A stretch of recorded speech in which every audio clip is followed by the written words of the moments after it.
templo. Jesus purifica o templo. Evangelho de João, capítulo 2, versículo 13. Se você tiver com a Bíblia aberta aí, abra, deixa a Bíblia aberta, vá acompanhando, marque os versículos, acompanhe, porque nós estamos nessa série aí, fazendo a exposição desse livro, ou seja, nós vamos estar versículo por versículo meditando. Foi feito isso semana passada, vai ser feito hoje, semana que vem, então é bom que você esteja sempre com a Bíblia acompanhando para que você possa entender aquilo que está escrito nas Sagradas Escrituras, tá bom? Já achou a palavra? Evangelho de João, capítulo 2, versículo 13, Jesus purifica o templo, diz assim, ó: estando próxima a Páscoa, próxima de uma festa muito importante para os judeus, né? Jesus foi para Jerusalém e encontrou no templo os que vendiam bois, ovelhas e pombas, e também os cambistas assentados. Tendo feito um chicote de cordas, expulsou todos do templo, com as suas ovelhas e os bois, derramou o dinheiro dos cambistas pelo chão, virou a mesa e disse aos que vendiam as pombas: tirem essas coisas daqui, não façam da casa de meu pai uma casa de negócio. Os seus discípulos se lembraram que está escrito: o zelo da sua casa me consumirá. Então os judeus lhe perguntaram, ó eles aí de novo: que sinal você nos mostra para fazer essas coisas? Jesus lhe respondeu: destruam este santuário e em 3 dias eu o levantarei. Os judeus responderam: este santuário foi edificado em 46 anos, e você quer levantá-lo em 3 dias? Ele, porém, se referia ao santuário do seu corpo. Quando,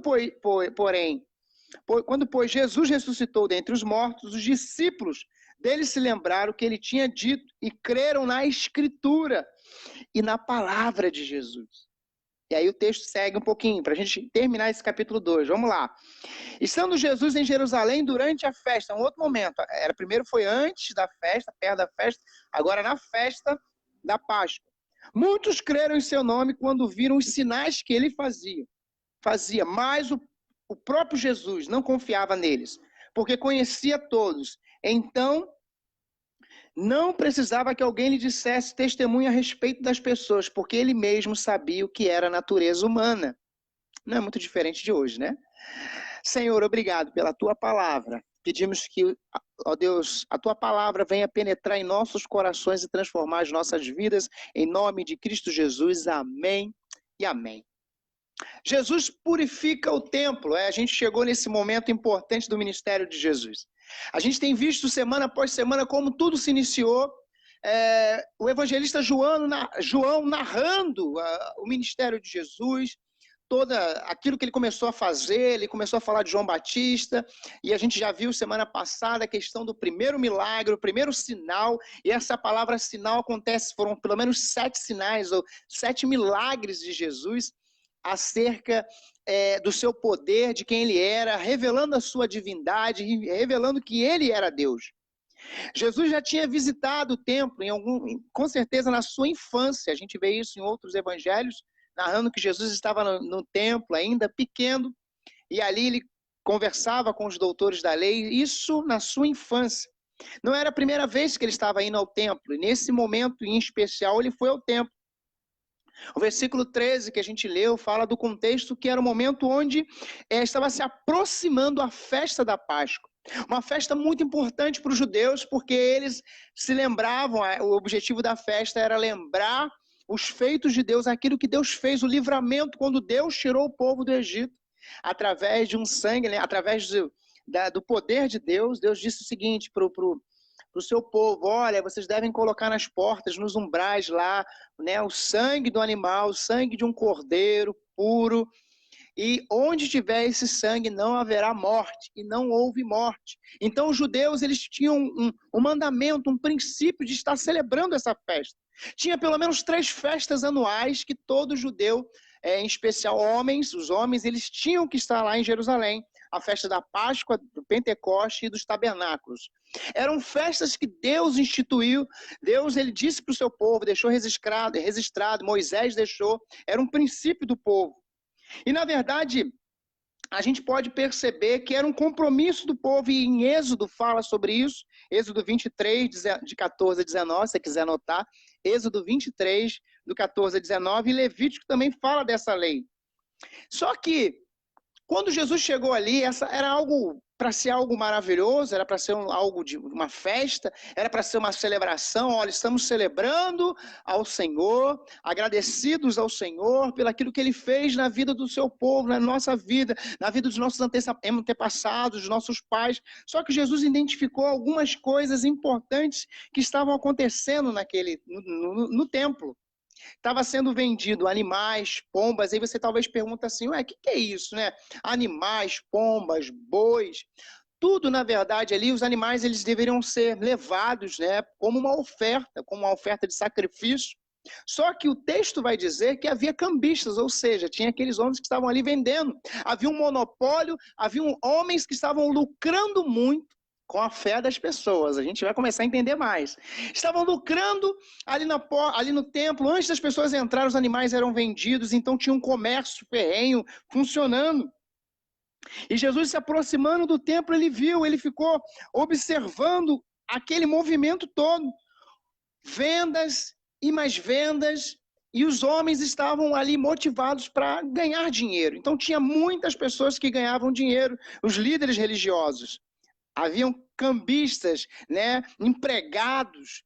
Quantos homens, através do monopólio ali da fé, eles colocavam seus empregados para vender, e antes das pessoas entrarem no templo, elas compravam aquilo tudo. E eu pergunto para sua vida e para a minha vida, nos dias de hoje, século 21, está sendo muito diferente? Talvez você diga assim, mas não está vendendo animal, mas quantas coisas, né? Quantas coisas têm sido vendidas, quantas coisas têm sido aí a prioridade de muitos templos. E nós estamos aí, daqui a pouco a gente vai chegar próximos a retornar para o nosso templo, a casa de Deus, lá no templo da Igreja Batista Central. Assim que o comércio retornou, algumas pessoas enviaram mensagens, e aí, pastor, a igreja vai voltar quando? E olha, o comércio abriu, e eu disse, olha, o comércio abriu, porém a Igreja Batista Central não é comércio. Então, aguarda, a gente vai conversar, a diretoria, e foi feito isso. Há um mês atrás a gente conversou e ficamos o mês inteiro orando, pedindo uma direção de Deus, porque nós entendemos que lá não é um comércio, lá é a casa de Deus. Temos um zelo com isso, um zelo com a sua vida, tem um zelo com a vida das nossas ovelhas ali, cada uma delas. É isso que é a prioridade minha como pastor e da liderança da igreja. Só que esse monopólio que existia aqui, cambistas, empregados, eles estavam no pátio do templo. Mas por que Jesus tinha que purificar o templo, que é o tema da nossa palavra? Deixa eu beber água rapidinho. Por que é que Jesus tinha que purificar o templo? Por que Jesus tinha que fazer uma limpeza no templo? Antes de a gente voltar lá para o templo, foi feita uma limpeza, foi feito um mutirão, e essa semana ainda vai ter limpeza, o templo está ficando, né, no esquema, mas porque nesse contexto aqui o templo precisava ser limpo, ele estava sujo, e Jesus purificou o templo. Sabe por quê? Em primeiro lugar, eu quero dizer para você, à luz do que está escrito, a casa de Deus não é um lugar para exploradores da fé ou exploração da fé. Versículo 15 vai nos ajudar a entender isso, quando Jesus, na verdade, está acompanhando aí, tendo feito um chicote, Jesus fez um chicote de cordas, expulsou a todos. Ele bateu com o chicote ali no chão, não diz que ele bateu nas pessoas, tá? Ele fez um chicote. Só que Jesus, ele jogou as mesas para o ar e começou a colocar a casa em ordem. Aqueles homens que estavam explorando a fé das pessoas, aqueles homens que estavam arrecadando, aqueles homens que estavam tendo altos lucros com a arrecadação da venda dos animais, com a arrecadação das pessoas que com toda a pureza de coração iam ali querer prestar o seu culto a Deus, mas estavam ali, né, comprando, pagando e pagando. Jesus, ele restabeleceu algo, e esse princípio que a casa de Deus não é um lugar para exploração da fé, não é um lugar para exploradores da fé. E esses homens estavam explorando a fé das pessoas. Esse versículo 15 revela um lado de Jesus, né, o zelo de Jesus. A casa do meu pai não é uma casa de comércio. Será que Jesus deveria falar isso hoje, nesse exato tempo? Eu fiquei pensando. ao ler esse texto, se Jesus, nesse exato momento, fosse fazer uma live, será que ele diria isso para as igrejas no geral? E aí eu não vou falar o nome de denominação, mas será que Jesus diria isso? A minha casa, a casa do pai, a casa do meu pai não é uma casa de comércio, não é um lugar para comercialização, para vendas. E ali no versículo 15 diz isso. Ele derramou o dinheiro no chão porque as pessoas, o foco maior era a arrecadação financeira, era ter dinheiro, e ter dinheiro, e ter dinheiro. E mais dinheiro, e mais lucros, e mais lucros. Esse é o contexto desse texto aqui. Isso nos desafia a entender que, na verdade, precisamos ter o cuidado para identificarmos onde que a casa de Deus ela tem a prioridade daquilo que é de Deus. Quando nós realmente estamos num ambiente, numa casa, num lugar separado para adoração, para o culto, para a exaltação do nome do Senhor. Essa tem que ser a preocupação de você que está nos assistindo e que quer participar de uma igreja. Avalie se não é um lugar onde a prioridade é, arrecadação. Onde a prioridade não é, de repente, explorar a fé das pessoas. E, infelizmente, nós estamos vivendo essa realidade no nosso país. Durante muito tempo, a gente ouvia a chamada teologia da prosperidade. Olha, você precisa ter, e para ter, você tem que dar. Você tem que dar, você tem que dar, você tem que dar. Você tem que fazer isso, você tem que trazer, você tem que trazer. E inventaram tantas coisas do dízimo, que está na Bíblia. O dízimo é bíblico. Só quem tem uma experiência com o Evangelho de Cristo Jesus entende o que é dízimo, entende que tudo que temos pertence ao Senhor e nós devolvemos a Deus o dízimo. Porém, algumas pessoas dizem assim, não, mas olha, o tridízimo, olha, a oferta de não sei quem, quantas pessoas aí têm se levantado e dito, olha, isso aqui é uma igreja. E quando, na verdade, o que tem sido a prioridade é a arrecadação.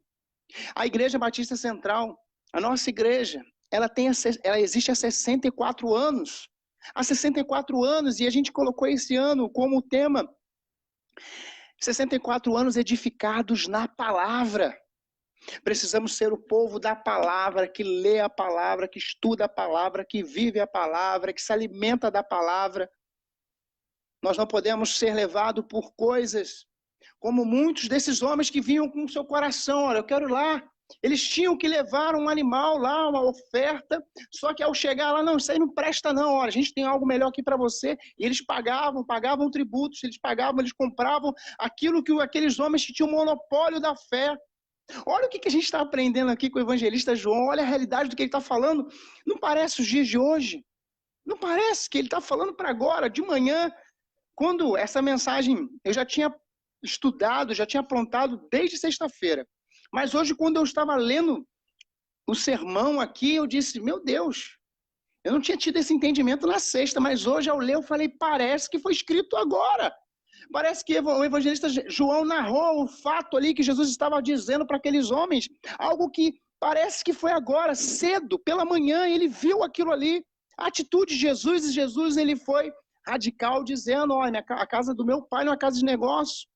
Em outros evangelhos, Mateus vai narrar de uma outra forma, ele vai dizer, Jesus dizendo, a casa do meu pai é a casa de oração, é a casa de estarmos buscando a orientação de Deus. Então, a casa de Deus, o templo do Senhor, o local consagrado para adoração a Deus, não pode ser um local para exploração da fé, para exploradores da fé, para mercenários. Ele tem que ser um lugar onde você, onde eu, possamos estar indo para a casa de Deus, para louvar e bendizer e exaltar o nome de Jesus. Amém? Seguindo ainda, olha o que a gente pode aprender. Por que Jesus tinha que purificar o templo, pastor? Versículo 16 e 17 vai ajudar a gente a entender. Quando Jesus disse para aqueles homens que estavam vendendo ali, tirem essas coisas daqui, tirem isso daqui.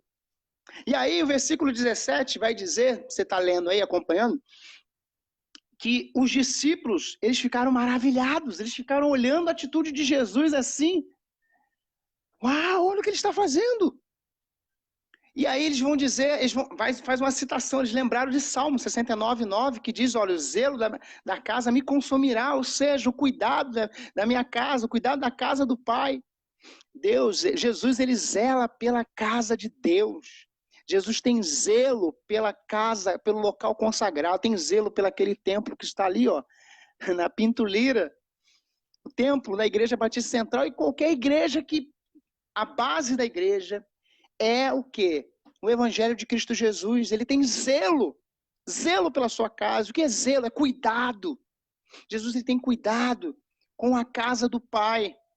As coisas não podem ser de qualquer maneira, as coisas não podem ser para que seja dessa forma como aqueles homens estavam fazendo. Eles estavam indo para o culto, eles não tinham nem devoção, não tinham nem a sua vida com Deus, não tinham intimidade com Deus, não tinham piedade, não tinham vida transformada. E aí vem um desafio para todos nós precisamos ter essa vida que o Senhor Jesus veio trazer, uma vida transformada, uma vida restaurada, uma vida renovada, uma vida edificada nessa palavra, uma vida fortalecida pelo poder de Jesus Cristo, amém? É isso que nós precisamos na nossa vida, é isso que nós precisamos a cada dia, a cada momento. É isso que nós precisamos buscar, vivenciar isso, vivenciar essa realidade, vivenciar esse agir de Cristo em nós. Aqueles homens estavam rejeitando, não aceitando de maneira nenhuma a atitude de Jesus, o zelo de Jesus, o cuidado de Jesus, e Jesus zela pela sua casa. Ai daquele que, na verdade, não entende, não compreende, que não pode existir na casa, num local separado para adorar a Deus, onde tiver escrito, casa de oração, né, igreja, templo. A gente sabe, existe um dono, e o dono da igreja é Jesus Cristo, amém? Seguindo ainda, a casa de Deus, então a gente entende que Jesus precisa purificar, porque a casa de Deus não é um lugar de exploradores da fé e não é um comércio. A gente até falou um pouquinho depois, né, sobre o comércio. Por quê? Não é um lugar para que as vendas aconteçam, não é um lugar para que os lucros aconteçam, mas é um lugar para que a glória de Deus venha a ser manifestada, que a glória de Deus aconteça, que o agir de Deus aconteça. Jesus, ele estava ensinando isso para aqueles homens. Terceiro lugar, por que Jesus tinha que purificar o templo? Porque a casa de Deus não é um lugar de inversão de autoridade. Versículo 18, se você não fechou a sua Bíblia, diz lá o seguinte, a inversão de autoridade. Versículo 18, os homens começaram a dizer, olha, que sinal que você mostra para poder fazer isso? Porque Jesus estava acabando com o comércio, estava acabando ali com a exploração da fé. E eles perguntaram, e aí, qual é o sinal que você está fazendo para que você tenha autoridade para isso? Aí Jesus, ele olha bem para eles e diz, olha, derrube aí o templo e em 3 dias eu vou colocar ele de pé. Só que antes de eu explicar isso aqui, eu queria falar o seguinte, que aqueles homens estavam questionando a autoridade de Jesus. A palavra máxima ali era deles. Será que está diferente dos dias de hoje? Quantos homens se levantam para dizer, olha, eu estou dizendo isso aqui e você deve fazer desse jeito, dessa maneira. Por que não? Porque é assim que Deus quer. E não existe base no que está nas Escrituras. Eu sempre oriento na minha igreja, digo para as minhas ovelhas, olha, estiver pregando, fique com a Bíblia aberta, acompanhe. Vê se está lá, se está escrito, faça igual os bereanos, acompanhe. E quantas pessoas têm sido enganadas como Paulo disse certa vez, né, um outro evangelho. Esses homens aqui estavam ali questionando a autoridade de Jesus e muitas pessoas têm se levantado ao longo dos séculos para questionar a autoridade de Jesus. Não é bem assim não, olha, pecado não é bem assim não, todo mundo faz, não tem nada a ver, não tem nada a ver, não tem nada a ver. E o não tem nada a ver tem levado muita gente para o inferno. Muita gente tem se perdido com esse não tem nada a ver, o que é que tem, todo mundo faz. E quando nós entendemos e vivemos isso, nós estamos assim como esses homens questionando a autoridade de Jesus. Jesus precisava purificar aquele templo, aquele ambiente que estava sujo, carregado, porque a autoridade daqueles homens, eles achavam que eram a autoridade do templo. Eu não sou autoridade máxima na igreja, que eu sou pastor. Essa aqui é a autoridade máxima, a palavra do Senhor, a palavra de Jesus. E aqueles homens rejeitaram. Eles disseram, olha, nós queremos ver um sinal. Queremos ver para você provar a sua autoridade. Jesus, deixa eu abrir um parênteses para você. Jesus não precisa provar nada para você e para mim, que ele é Deus e ponto. Eu acho que já disse isso alguma vez, quando alguém me procurou e disse, mas se o meu marido voltar, eu entro para a tua igreja. E eu disse, você está completamente errada, não é assim. Jesus não tem que provar nada para você nem para mim. Aqueles homens queriam ver um sinal, aqueles homens queriam, eu quero que você faça um sinal aí para me acreditar aí. que essa autoridade que você está tendo aí, que você está jogando tudo para o alto, você está revolucionando isso aqui, está acabando com o nosso lucro. E Jesus disse, sabe, semana passada, o seminarista Tiago disse algo aqui, ele disse o seguinte, destacou que os milagres são para glorificar a Deus, e aqueles homens queriam questionar a autoridade de Jesus. Lembra do exemplo que eu dei? Se meu marido voltar para mim, eu entro para a tua igreja. Isso é para glorificar Jesus? A pessoa queria a sua vontade. Quantas pessoas hoje estão enganadas porque dizem assim, olha, tem que ser desse jeito que eu quero, porque eu determino, porque eu quero que aconteça assim, Deus tem que me obedecer, e não é assim. A autoridade máxima da igreja é as Escrituras, é a palavra de Jesus, é Jesus Cristo, não há homem nenhum que tenha autoridade maior do que de Jesus, e esses homens estavam questionando a autoridade de Jesus, e quantas pessoas têm questionado a autoridade de Jesus, dizendo, mais um milagre, mais isso, mais aquilo outro. E eu quero mais uma vez citar a palavra de semana passada, os milagres são para glorificar o Senhor. Deus precisa ser glorificado, se não for para a glória de Deus, não vai acontecer. Não é para provar para você, mas se tiver um milagre, se eu for curado, quantas pessoas, né? Mas se eu for curado desse câncer, se eu for curado disso.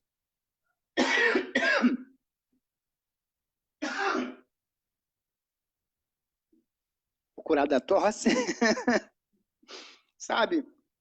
Quantas pessoas dizem, olha, mas se eu for curado, mas se acontecer isso, estão erradas, estão enganadas. Jesus faz um trocadilho com aqueles homens quando diz para eles assim, olha, derrubem o templo aí, em 3 dias eu vou colocar de pé. De 19 a 21, Jesus fala isso. Aqueles homens ficaram revoltados e disseram, mas a gente levou 46 anos para construir esse templo, você vai em 3 dias. Só que depois, quando Jesus se entregou, eu sempre digo, Jesus não morreu, ele se entregou na cruz. Quando ele ressuscitou, os discípulos lembraram do que ele estava dizendo. Versículo 21 diz que ele se referiu ao santuário do seu corpo. Quando, pois, versículo 22, Jesus ressuscitou dentre os mortos, os discípulos dele se lembraram do que ele tinha dito e creram na Escritura e na palavra de Jesus. Lembra do que eu disse? Que a casa de Deus, Jesus tinha que limpar aquilo ali, que estava sujo. Por quê? A autoridade estava invertida. Eram os homens que queriam determinar, mandar, fazer, acontecer. E aí, depois de tudo, os discípulos entenderam aquilo que a Escritura revelava e a palavra de Jesus dizia. Essa é a autoridade máxima. Só que a gente não termina aí. A gente vai terminar o capítulo 2, por isso que eu segui um pouquinho mais, porque a gente falou primeiro que Jesus purificou o templo e eram próximos à festa da Páscoa. Agora já chegou, versículo 22, 23.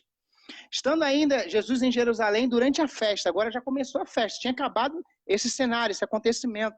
E a gente sempre fica na dúvida, né? Ponto de interrogação. Os discípulos creram depois. E aqueles homens creram na palavra de Jesus?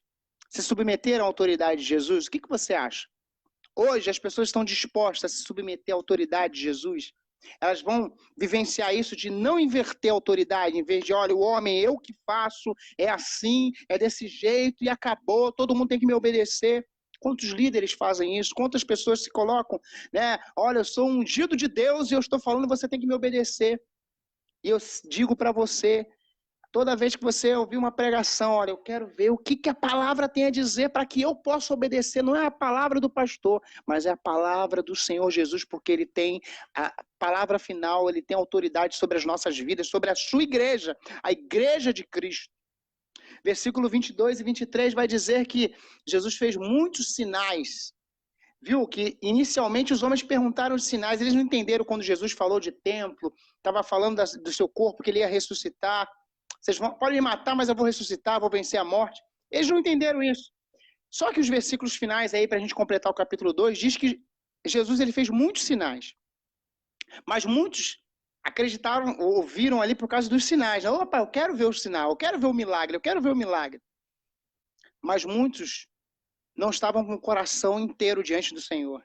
E, na verdade, Jesus conhecia, né? João vai dizer isso, versículo 4, que o próprio Jesus conhecia o coração, a natureza humana. Ele sabia que o homem queria ver milagre, o homem queria ver as coisas acontecendo.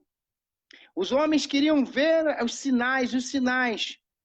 E ele, versículo 25, encerra esse capítulo 2, João dizendo, que Jesus conhecia a natureza humana. Jesus, eu quero só abrir um parênteses, Jesus te conhece, ele sabe o que você está pensando agora, ele sabe o que eu estou pensando agora, ele sabe como tem sido a nossa fé, e como foi a nossa fé durante essa quarentena, como nós começamos. Eu disse algo desde a primeira live que a gente fez aí, a gente quebrou até um pouquinho os recordes de lives aí, né? A gente está todo dia, quase domingo a domingo, fazendo live, café com fé, era live no Instagram, era em tudo quanto é lugar, porque eu queria falar de Jesus, aquilo que Jesus estava falando no meu coração. Eu falei, não, a gente tem que compartilhar, é a palavra.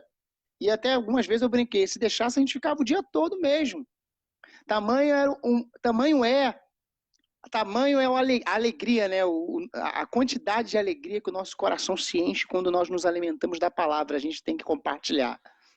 A gente precisa abrir a boca e dizer como Jesus é bom. Jesus é bom, Jesus é muito bom, Jesus é bom demais. Amém? Glória a Deus. Para a gente concluir, então, Jesus ele fez muitos sinais. Muitos não creram. Só que, na verdade, a gente falou tanto, né? Que a casa de Deus não é. O que a casa de Deus não é? A casa de Deus, o templo do Senhor, não é um lugar para exploradores da fé. Tá, mas exploradores da fé. A gente sabe, tem vários lugares no Brasil e no mundo, não é só aqui no Brasil. Não é um lugar de comércio, a gente sabe. Existem algumas igrejas, e né, alguns lugares, igreja, mas parece mais comércio do que qualquer coisa. Não é um lugar também de inversão da autoridade, onde um homem, né, um pastor, um apóstolo ou qualquer outro tipo semideus, tem a autoridade maior sobre a igreja e não as escrituras. Isso é inversão de autoridade. Então, nada disso é a casa do Pai, é a casa do Senhor. Nada disso. Não é um lugar. Se você vê isso, uma dessas três coisas, você pode estar em qualquer lugar, menos a casa de Deus. Só que, ao olhar tudo isso, eu quero aplicar para nossas vidas o seguinte: o que Jesus queria nos ensinar? Que a casa de Deus é um lugar para a gente crer nas Escrituras. Os discípulos creram. Depois que Jesus ressuscitou, né? Eles precisaram, é um lugar para crer nas Escrituras, crer na palavra de Jesus. O texto diz que eles creram nas Escrituras e creram também na palavra de Jesus. Versículo 22 está escrito isso, tá bom? Então, é um lugar para a gente crer no poder de Jesus. É um lugar para a gente ver o agir de Jesus. Eu vou repetir. A casa de Deus não é um lugar para exploradores da fé, não é um lugar, não é um comércio, um lugar de comércio, não é um lugar de inversão de valores, mas a casa de Deus, grave isso, é um lugar para crer nas Escrituras, crer na palavra de Jesus, crer na autoridade de Jesus, crer no poder de Jesus, crer e ver o agir de Jesus. E aí a gente vai entender que Jesus fez muitos sinais, versículo 24 até o 25 vai dizer isso. 24, 25, ele fez muitos sinais. Eu creio, nesse domingo nós vamos voltar para os nossos cultos presenciais. Eu creio, à luz da palavra do Senhor, que nós vamos experimentar a manifestação da glória do Senhor, dos milagres. Milagres vão acontecer, muitas vidas serão transformadas e o nome do Senhor Jesus será exaltado e glorificado na casa dele, na casa do Senhor, na casa do Pai. Eu creio em Jesus. Você crê?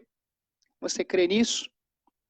Domingo nós vamos abrir as portas da casa do Pai, do templo do Senhor. Não para comercializar nada, não para vender nada, não para inverter a autoridade, não para explorar a fé de ninguém. De graça recebemos, de graça nós damos. Compartilhamos.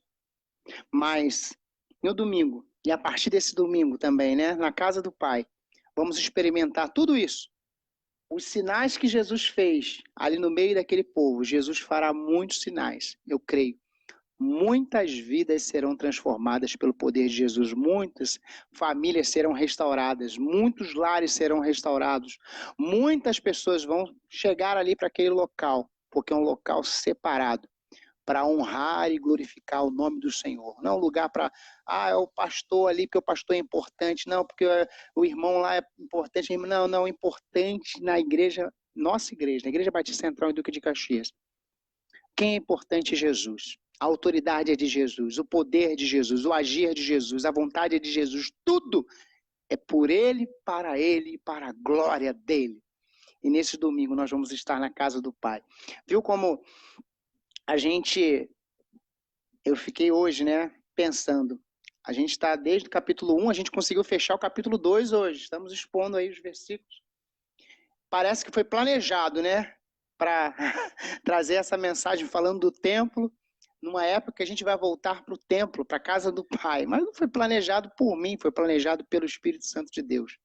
Essa palavra é uma palavra de preparação para a gente. Saber que, para que a glória de Deus se manifeste, o templo tem que estar limpo. A casa do Pai tem que estar limpa. O nosso corpo, né, tem que estar limpo. Limpo de quê? Sem impurezas, sem pecados, sem motivação errada. Que a nossa motivação seja honrar e glorificar o nome de Jesus. Amém? Receba essa palavra em nome de Jesus. Sempre coloque-se no finalzinho, né? Para que você possa receber essa palavra em nome de Jesus. Nós vamos orar, vamos colocar diante de Deus as nossas vidas, agradecer ao Senhor por essa noite, por esse tempo. A gente, durante 4 meses mais ou menos aí, estamos aí na minha casa, abrindo aqui a porta da minha casa e a gente, não sei nem o número, de repente eu te falo depois o número de lives que a gente fez, falando de Jesus, exaltando o nome de Jesus. E nós vamos continuar agora na casa do Pai, a partir de domingo. Eu estou muito feliz, já estou contando os dias, contando as horas, contando os segundos, para poder ver o rosto de cada ovelha ali da Igreja Batista Central, que a gente tem orado, e elas têm orado por mim e pela Verônica. Então, domingo, nós vamos estar juntos, tá? Fique atento aí às comunicações, nos grupos da igreja, no Facebook, tá? As medidas de segurança que estamos tomando, a nossa secretária Tânia está colocando, né, para a gente aí nos grupos, fique atento, tá? 18 horas e 19 horas e 30. Então, se a gente está fazendo isso para que a gente possa ter mais gente, né? Todos possam estar lá, tá bom? E por isso que a gente está dividindo aí os horários aí, tá bom? Então, domingo vamos estar juntos, vamos falar com Deus, né? Vamos colocar diante de Deus as nossas vidas. No próximo domingo, quando eu impetrar a bênção, né? Depois de 4 meses, a gente faz Jesus, amém. E aí a gente não ouve nada do outro lado, né? Porque você está aí na sua casa, não tem como eu te ouvir. Mas domingo eu vou poder ouvir a voz das minhas ovelhas dizendo amém. Eu vou poder ouvi-las dizendo isso, vou poder ver o rosto de cada uma, podendo, né, dizer glória a Deus, exaltado seja o nome do Senhor, engrandecido seja o nome do Senhor Jesus. E é isso que nós vamos fazer neste domingo, tá bom? Mais uma parábola que a gente vai contar aí de Jesus e vamos ver o que Jesus tem a nos ensinar através da sua palavra.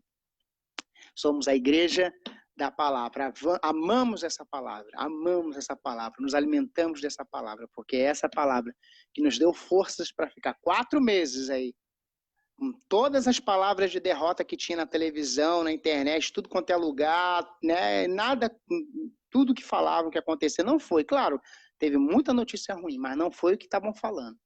Mas o que nos deu força foi a palavra do Senhor. Vamos falar com Deus, encerrando a nossa celebração online de hoje, tá bom? Feche seus olhos aí. Senhor, obrigado por esta noite, por esse dia. Te agradecemos, ó Pai, pela tua bondade, pela tua misericórdia. Ó Deus, obrigado pelo teu agir.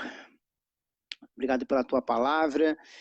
Uma palavra que um tempo tão especial para a gente refletir, ó Pai, o que estamos fazendo com a tua casa, com o templo do Senhor. Eu sei que esse tempo que estamos vivendo agora, onde os templos, muitos fechados, alguns já abriram, já retornaram, como nós vamos estar retornando também, mas sabemos como que as coisas estão muito parecidas com o texto que nós lemos hoje, ó Pai. Sabemos que as motivações estão erradas, sabemos tudo isso, mas que o Senhor nos dê graça, força, tenha misericórdia das nossas vidas para que nós possamos ser verdadeiros adoradores, que a nossa motivação de voltar para a tua casa seja para louvar e engrandecer o teu nome, para que o teu nome seja glorificado na tua casa. Aquele local foi consagrado há 64 anos para, Pai, para te louvar, para te glorificar. E há 64 anos essa igreja existe, ó Pai, para dizer que Jesus Cristo é o Senhor. E nós vamos continuar declarando isso dia após dia. Abençoe as nossas vidas, fortaleça a nossa fé no Senhor, agora com o amor de Deus, o nosso Pai, e a graça salvadora do nosso Senhor e Salvador Jesus Cristo, e as doces consolações do Espírito Santo seja com essa igreja em cada casa, em cada coração, e em todo o povo de Deus espalhado pela face da terra, agora e para todos sempre. O povo de Deus diz... Amém. Tem um amém ali, né, hoje, né?